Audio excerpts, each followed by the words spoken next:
The government is not only corrupt, it is morally degenerate.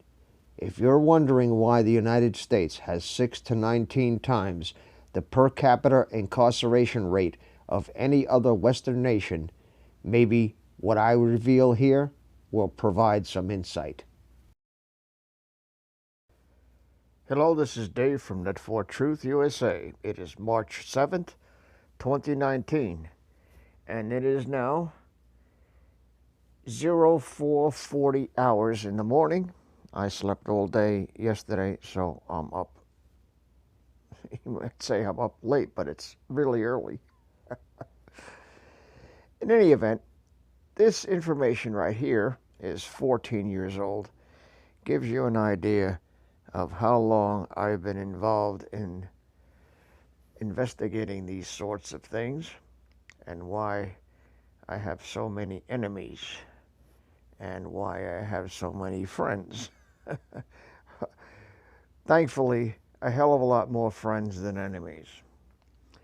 This is an article titled Veterans Exploited in New York Prisons at Taxpayer Expense. And this was written anonymously by someone at Groveland Correctional Facility in Stony, New York. You can get a PDF copy of the article by clicking on that little box right there. And this is my foreword.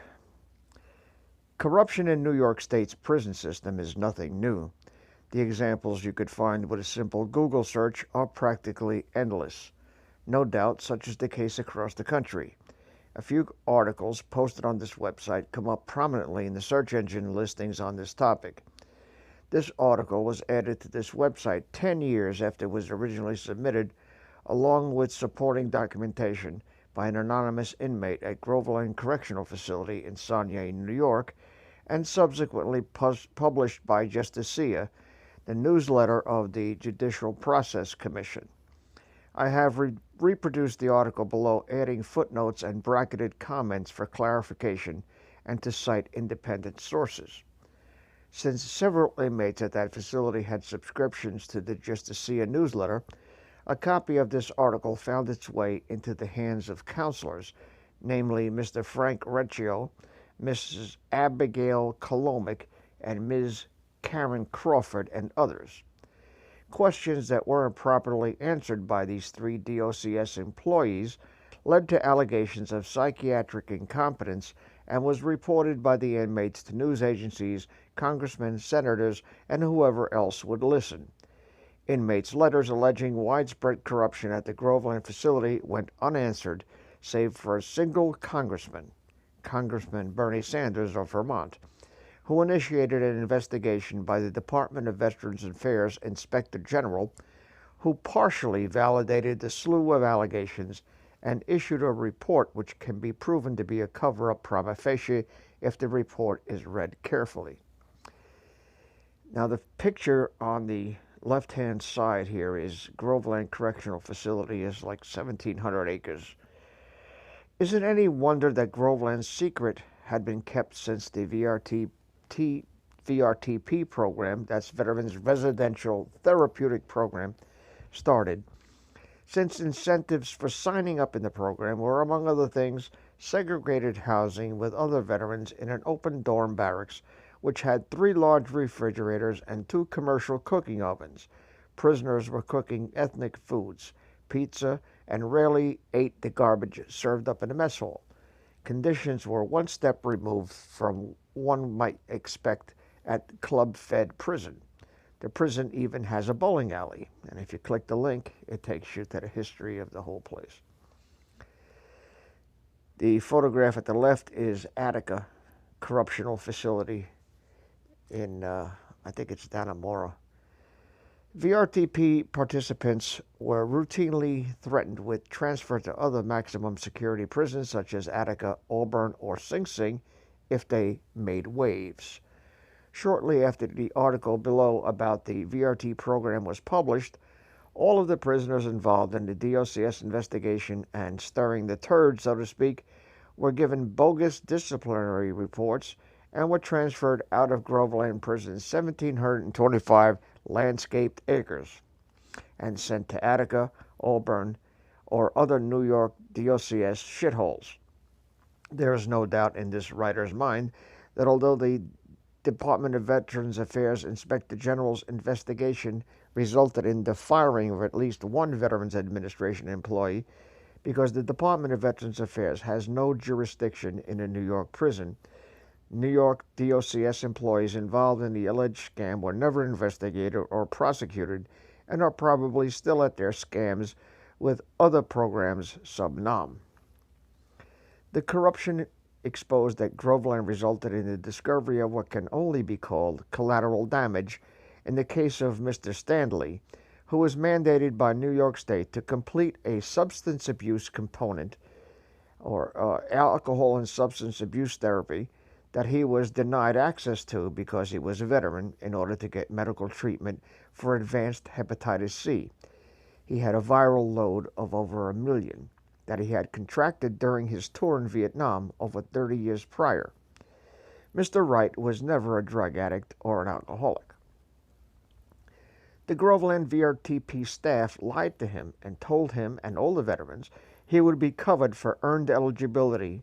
Earned eligibility is a certificate they give you that you are eligible for parole under the VRTP, but the VRT program was never certified by the state, and so when the Veterans Residential Therapeutic Program was dismantled, he was mandated to attend alcohol and substance abuse therapy, but wouldn't live to complete it because he was a late-stage hepatitis C case and being denied medical treatment until he completed a 6-month certified substance abuse program. I felt that this situation was an outrage and unconscionable, since whoever heard of compelling someone to take a 6-month-long therapy program in order to qualify for medical treatment?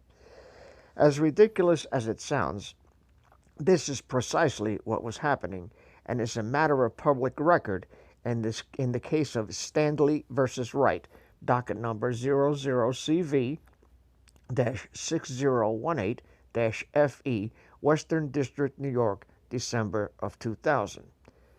In a brief to the court, Mr. Stanley's attorney wrote, quote, "The treatment of my client violates all standards of decency and is a violation of the Geneva Convention 3 for the treatment of enemy prisoners of war," end quote. Mr. Stanley was released in December of 2000 in time to be home with his family for probably his last Christmas. The prison system in New York, and indeed across the entire country, has become a cesspool of corruption, and the crimes being committed by staff against the prisoners and the abuses that ripple back and forth between the courts and law enforcement rival those committed by the worst offenders locked up behind bars. Indeed, fully 80% of prisoners in this country are behind bars because of the corruption in the system and not for any crime that was committed. With 6 to 19 times the per capita incarceration rate of any Western European nation, the United States has transformed the criminal exploitation of prisoners into an art form. The criminals who work for the state are conveniently immune from criminal prosecution and civil lawsuit due to a little-known thing called qualified immunity. These people are literally above the law, and that article, that link right there, I will leave it in the description. You definitely have to read that. You see that video. I have a video about above the law. But I and others have vowed to repeal this law and institute jail for judges. You can help this effort by signing the petition. If you click on the link, I'll leave that link in the description too. This example is the tip of the tip of the tip of a very large iceberg. When you have a group of people who cannot be prosecuted for their crimes or personally sued for damages as a result of the commission of those crimes, such as false arrest, falsifying evidence, making false allegations, tampering with witnesses, obstruction of justice, or paying off judges, among a myriad of related crimes, you have an environment that is a festering cesspool of lawlessness. Anyone who has had any experience with the police that went as far as the courts, and almost everyone who has had any experience with the great failure of social engineering of family services will tell you, not only is the system a total failure, but it is a travesty and a criminal enterprise worse than the mafia.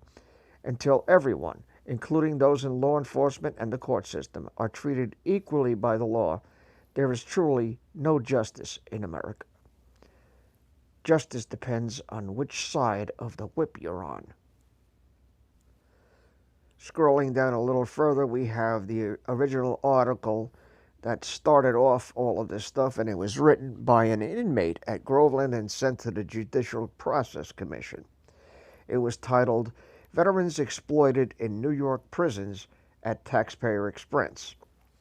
Published in the January 2001 edition newsletter of the Judicial Process Commission at 285 Ormond Street, Rochester, New York, 14605, and it's reproduced here with permission of the author and the Judicial Process Commission. For years, veterans incarcerated at Groveland Correctional Facility have been told that the Veterans Residential Therapeutic Program here was better than programs run by the Department of Correctional Services, and that participation in that program would satisfy earned eligibility goals.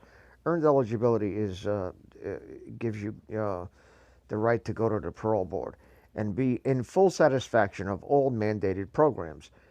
VRTP is an 18-month program, which is 3 times the length of the program run by the Department of Correctional Services. It was supposed to be voluntary, but until recently was not.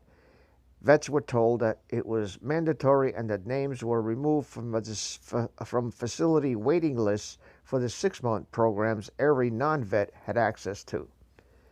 3/27/99, in a memo sent to individual inmates, quote, a decision has been made that successful completion of the VRTP's substance abuse component will satisfy your earned eligibility goal. Therefore, your name is no longer on the waiting list for ASAT, or Alcohol and Substance Abuse Therapy, end quote. 6/8/99 memo, posted in the dorms. If you are a veteran and need ASAT or ART, that ART is Aggression Replacement Therapy. A bunch of Hick Farmer, Sigmund Freud wannabes, if I ever heard of it. Unbelievable. The aggression component, you will now meet these requirements through the Veterans Program. Veterans are no longer on the ASAT or ART waiting list. Failure to sign up may result in loss of good time. It turns out that none of the components is recognized by the state of New York, and it is doubtful that completion or enrollment in VRTP means anything to the parole board, since nobody has been paroled from within VRTP to my direct knowledge in over 2 years. I personally know all 80 vets in the dorm. Certificates of earned eligibility are issued, but not a single vet has been paroled, despite the fact that many have clean prior records, most were gainfully employed, and are civilized human beings who gave years of their lives in the honorable service of their country. A letter from Don Little, Program Coordinator, OCS, that's the Occupational something, Office of something. Anyway, doesn't matter. Dated 9/28/2000 states, quote, the substance abuse, ASAT, and the aggression components, ART, are not and have not been recognized as substitutes for the Alcohol and Substance Abuse Program or the Aggression Replacement Training Program. If Veterans Program participants have these needs, they are expected to address them by participating in those specific programs, end quote. This letter, in effect, says that VRTP participants, even if they complete the VRT's 18-month program, the one according to the memo cited was supposed to be in full satisfaction of all mandated programs, will not satisfy their earned eligibility requirements. The programs outside of VRTP were not available to veterans because we were not on the waiting list. Vets were discriminated against because our bodies were needed for VRTP. We were taught in a federally funded through the VA therapy program, which was 3 times longer, but which was never recognized in its 10 years of existence in the facility. VRTP is run by inmate facilitators, except for the sex offender classes attended by both counselors. The materials used have been identified as workbooks adapted from the state of Washington's SAFER program, probably in violation of copyright because SAFER never heard of this facility. And those footnotes, I'll click on the footnotes. SAFER means It has been replaced by other documentation and violence programs. And one inmate at the facility had taken the SAFER course and recognized the workbooks. SAFER was contacted and replied that they never heard of Groveland Correctional Facility and that their workbooks were being used without their permission. Okay, veterans in the program in Groveland feel that although VRTP was intended to help veterans recover their lives and their dignity, it has been responsible for lengthening the prison stay because the programs are not recognized by the state. What are needed are the parole statistics for the men participating in the VRT program in this facility. It is unconscionable that veterans be forced into programs that actually do them harm. The public should demand an investigation into this program. Now we got footnotes up the yin-yang. You can go there and look at, what it means and all that. But the program was investigated, and we have an article here. If I can find a link to it, I'll bring it up. Here's the report. Now the report, a lot of these links don't work, so I have to fix them, and I just don't have the time right now. Okay. This is the memorandum from the Department of Veterans Affairs, date October 31st, 2001. From the Assistant Inspector General for Auditing. Review of hotline complaint VA programs in New York State prisons, report number 01-00290-22. The Office of Inspector General reviewed the following allegations to determine their validity and whether or not corrective actions are needed. Allegation number 1, a registered nurse and other Veterans Integrated Service Network VISN2 providers may have provided care to veterans incarcerated at a New York State prison which was beyond the scope of care for which they were credentialed and privileged. Allegation number 2, VISN2 staff was coding the RN sessions with incarcerated veterans as psychotherapy treatments instead of psych education treatments in order to increase the VISN2 budget. The Department of Veterans Affairs VA funding system, Veterans Equitable Resource Allocation Funds, psychotherapy treatments at approximately $40,000 per inmate per year. Psych education treatments are funded at approximately $100 per inmate per year, and they're going to say that this is a big mistake. We concluded that the first allegation was partially substantiated. VISN2 staff conducted a peer review and concluded that the RN provided care outside the scope of care for which he was credentialed and privileged. In other words, he was a registered nurse pretending to be a psychiatrist, and that is grounds for a lawsuit for impersonating a doctor, because a psychiatrist is supposed to be a medical doctor. Freaking believable. Where am I here? We reviewed the RN's documentation of care provided to incarcerated veterans and agreed that the allegation was substantiated. You developed a corrective action plan in response to the peer review report. We suggested that you closely monitor the corrective actions plan to ensure full implementation. We found no evidence that other VISN2 providers provided care outside the scope of care for which they were credentialed and privileged. What this fails to mention is this guy's been doing his shit from 1988 until the year 2000 when they caught him. The second allegation was not substantiated. We determined that the RN sessions were coded as psychotherapy treatments rather than psych education treatments. We also found, how's that not substantiated?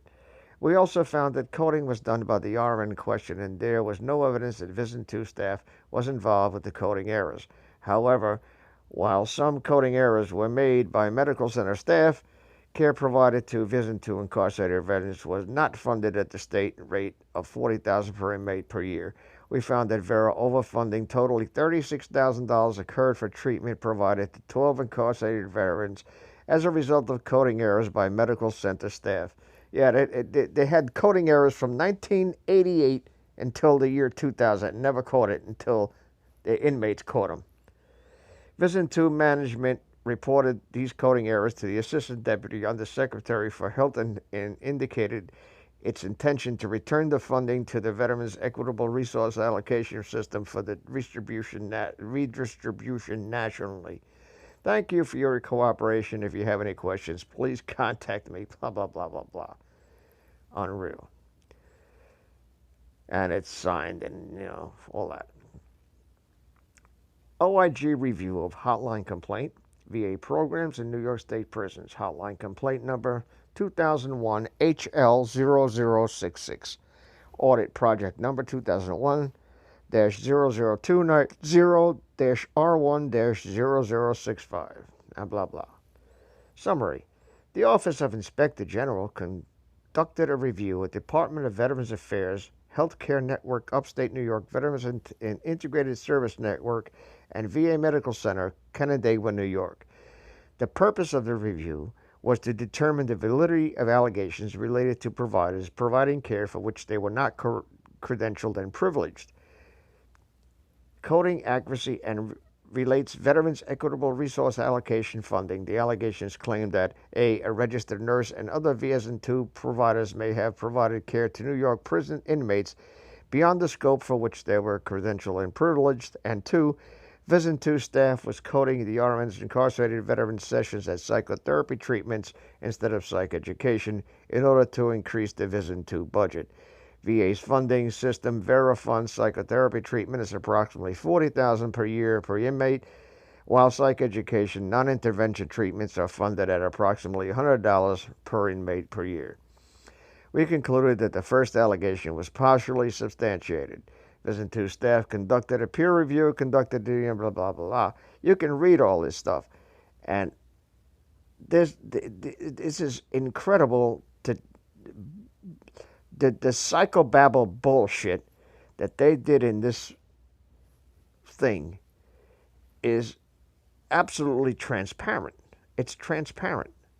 And they go into the complex care groups and all of this stuff and how it was, we made a mistake. Well, if you made a mistake, you'd think from 1988 to 2000, you wouldn't catch an error between $40,000 per year per inmate versus $100 per year per inmate, and some crooked shit was not going on. Are you kidding me? I mean, come on. I feel like a lion on an old train, smoke being blown up my ass. You can read all this stuff. It's just a bunch of psychobabble bullshit, just a bunch of double talk. But this is the end of the document. And this is my analysis of the document and how I blew this apart. The following analysis is accurate and true to the best of my knowledge, and for those things herein alleged, I believe it to be true. This analysis is a synopsis of an investigation and inquiries done by several veterans at Groveland Correctional Facility who were enrolled or involved with Veterans Residential Therapeutic Programs, VRTP. This analysis addresses only the allegation that was substantiated by the VA Inspector General, blah, blah, blah, blah, blah. Okay. And I signed and sealed this shit. I forget who I sent this to. Analysis of DVA IG report. Exhaustion of local remedy. 1D grievance WDE 17366-02 and WDE 19026-03. And if you don't believe those documents exist, you can Freedom of Information Act request to the Groveland Correctional Facility and find out for yourself. You can get the whole thing. I have transcribed the original documents verbatim into this file and added line numbers to this entire document to make locating a particular bit of text easier. In the wake of a flurry of complaints beginning in the spring 2000 from veterans incarcerated at Groveland Correctional Facility about bogus programs and uncredentialed counselors in the Veterans Residential Therapeutic Program, the Inspector General for the Department of Veterans Affairs in Washington, D.C., conducted an investigation that verified the complaints. I subsequently obtained a report 01-00290-22 and an attached memorandum from DVA IG under the Freedom of Information Act, Title 5 U.S.C. 552 from Richard Griffin, Esquire. The following is an analysis of the report that establishes that a registered nurse working for the Canandaigua, New York Veterans Administration had engaged in the unlicensed practice of psychiatry, according to DVA-IG report, with 12 incarcerated veterans for a period exceeding 1 year. Subsequent FOIL requests to the Department of Veterans Affairs and to the VA Medical Center on Bailey Avenue in Buffalo, New York, failed to disclose the name of the RN in question, i.e., to get the Veterans Administration to put it in writing. However, I believe the RN's name is Jim Robinson. I also attempted to ascertain the exact nature of the entries that were made in my medical records for 10 instances of outpatient care cited in an invoice I received from the Department of Veterans Affairs, and they have not responded to multiple requests for this information, which is my right to have. I have searched by FOIL and personally in my facility medical psychiatric records and have not discovered any entries that appear to have been made by the RN in question. I believe these records are Veterans Administration records, not DOCS records. I have filed several grievances cited above on this issue and have therefore exhausted all local remedy by attempting to resolve the issue of the invoices at the facility level, since the invoices were generated while I was incarcerated at a Groveland Correctional Facility.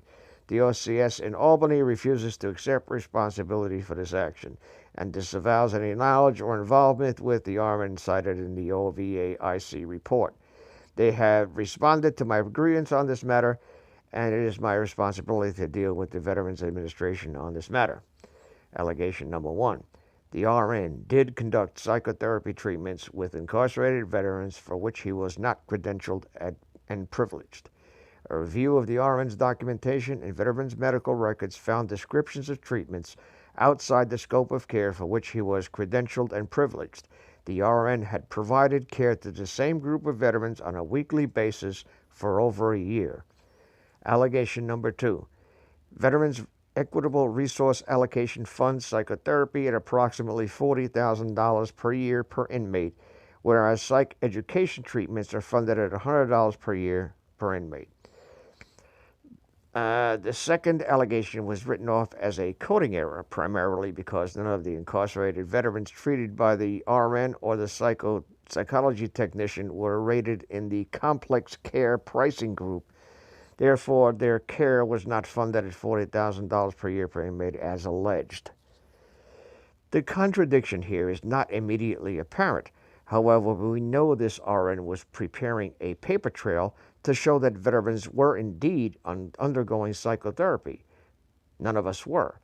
In addition, some veterans, including myself, started getting invoices and threatening letters from the Department of Veterans Affairs billing us co-payments for multiple instances of outpatient care and demands for payment.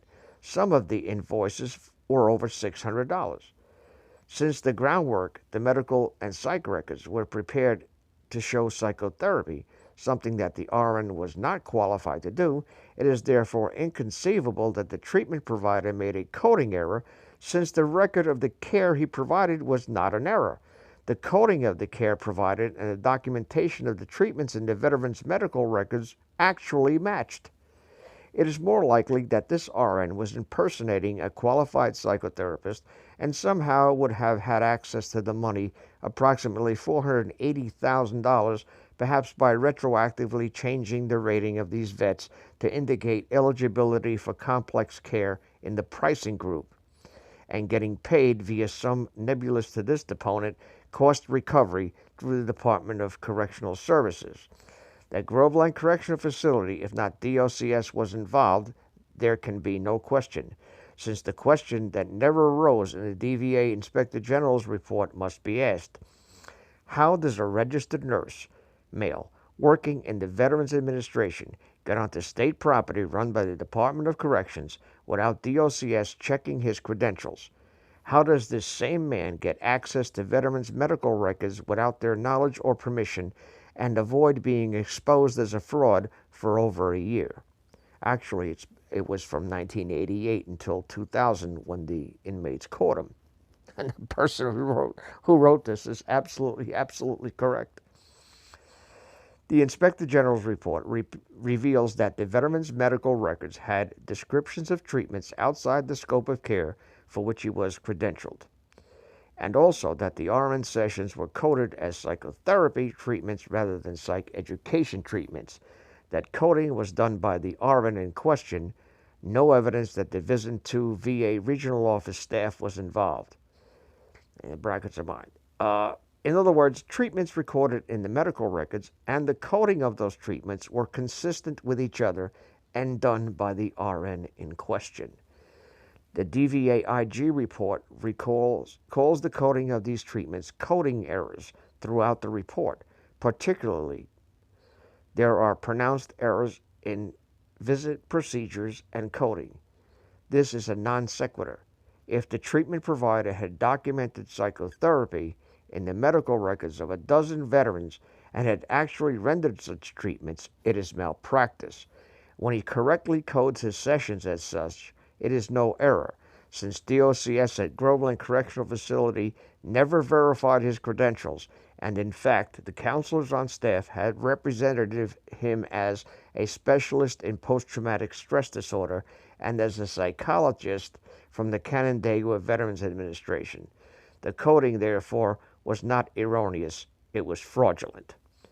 DOCS at Groveland Correctional Facility is negligent as well as liable, and obviously was involved in a well-planned criminal enterprise until 4 veterans known as the V Team started to do legal research and ask questions.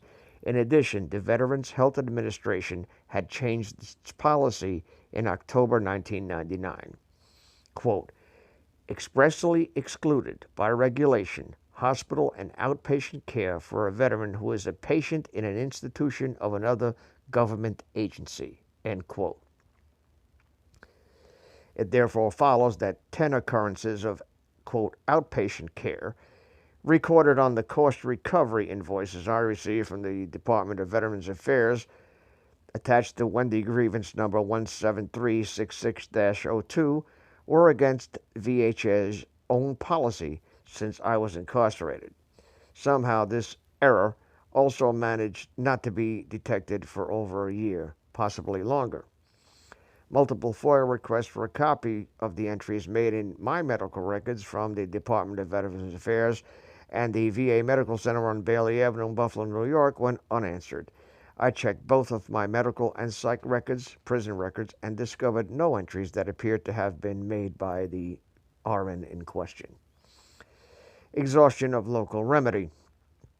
As regards the invoices for outpatient care that I received from the Department of Veterans Affairs, I have now exhausted local remedy by filing a grievance at Wendy Correctional Facility. Denied the grievance in November of 2002. DOCS disavows any knowledge of or culpability for the invoices that were incurred while I was incarcerated at Groveland Correctional Facility and enrolled in the Veterans Residential Therapeutic Program, under whose auspices the RN in question was operating. I had never had any dealings with the Veterans Administration for medical or psychiatric treatment prior to my incarceration at Groveland Correctional Facility. The denial is in the face of DVA-IG's investigation, which, despite denials by DOCS officials in Albany, investigations did indeed find improprieties as alleged in the VRTP program. On March 5, 2003, I have filed another grievance from Wendy Correctional Facility pertaining to the VA RN being allowed on DOCS property and allowed to play shrink for over a year without any verification of his credentials. For this allegation, I have proof from the DVA Inspector General. This grievance was sent to Groveland from Wendy Correctional Facility by the IGRC at Wendy. Groveland has denied the grievance, saying that it was filed untimely. However, the injury was not discovered, nor could it be realistically proven without the DVA-IG report, which was concluded on October 31, 2001, and that by that time I was already off the facility due to bogus tickets written in retaliation for being part of the team that initiated the DVA-IG investigation. I have also filed a criminal complaint with the New York State Police on February 10, 2003, which was forwarded to DOCS Inspector General. The Captain David McNulty of the Criminal Division Bureau on about February 21st, 2003. In this complaint, it was also alleged that DOCS at Groveland Correctional Facility, along with the Parole Board, had conspired to hold veterans incarcerated by the Parole Board's ability to arbitrarily and capriciously deny parole, despite the issuance of earned eligibility certificates to a vast majority of the participants. On March 27, 2003, I was interviewed by DOCS Inspector General Senior Investigator Thomas R. Todd. He took my statement and gave me file number 288-03 for his investigation into this matter. I had subsequently sent him copies of this document, the DVA IG report, and all materials to support allegations made herein. So this is what we're dealing with.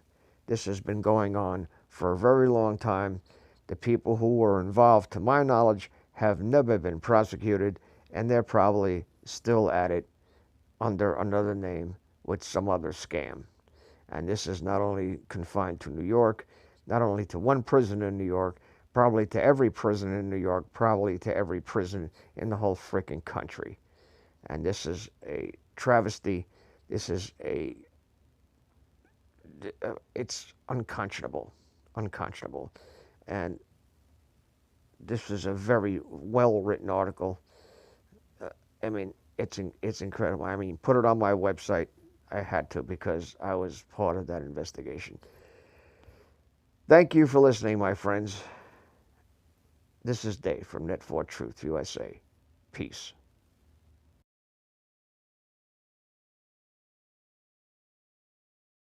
Please subscribe to our backup channel, Whirlwind Revolt. Listen to chapters from my new book, Work in Progress, by the same title. The link is in the description section.